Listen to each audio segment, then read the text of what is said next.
Born January 12, 1916 in New Orleans, Ruth Benerito would become a prodigy in the field of chemistry and went on to revolutionize the cotton industry and invent life-saving techniques in the field of medicine.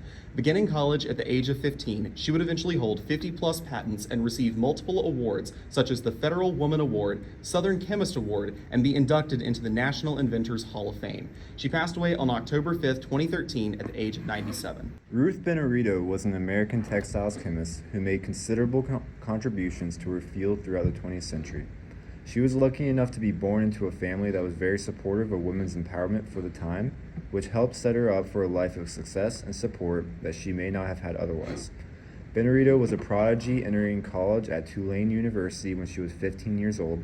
Her background in chemistry was extensive. She researched and taught thermodynamics, kinetics, analytical, organic, physical chemistry, and quantitative analysis.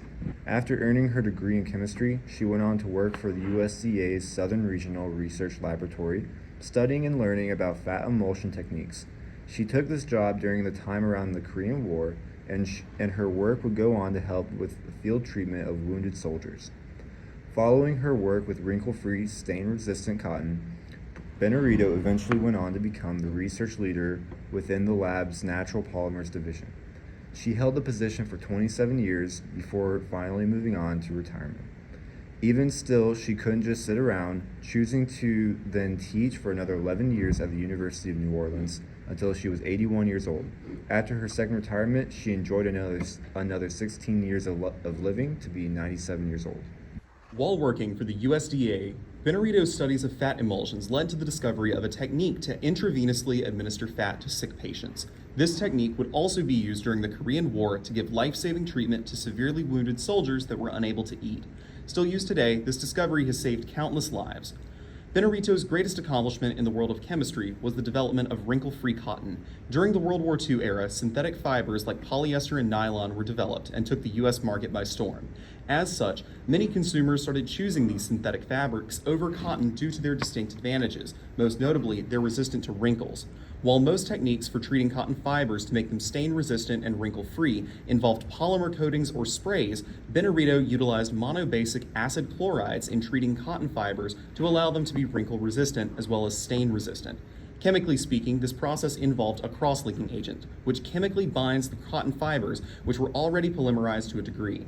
An example of her work can be seen in Figure 2.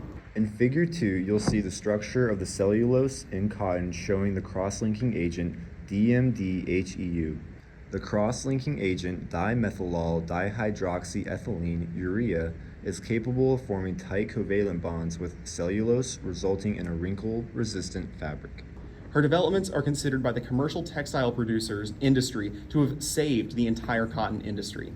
Through nothing less than hard work, perseverance, and fostering connections within the academic community, Benerito was able to make her mark throughout the chemical industry and our society as wrinkle-free cotton remains in use today.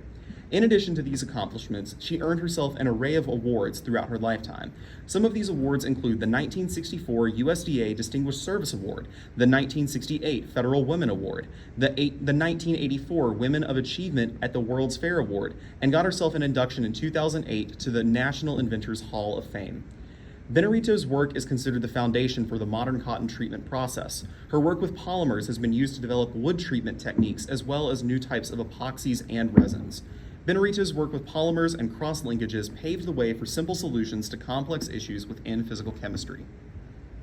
During Benerito's time as a researcher, she had to overcome rampant sexism and discrimination that were present in academia.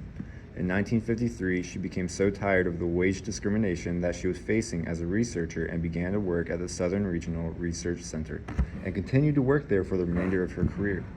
When she first entered the workforce, it was at a very unfortunate time, the middle of the Great Depression. To find work during this time was nearly impossible, even for men, with an unemployment rate of 20%. To support her income and allow herself time to further her education, she became a graduate student and laboratory technician.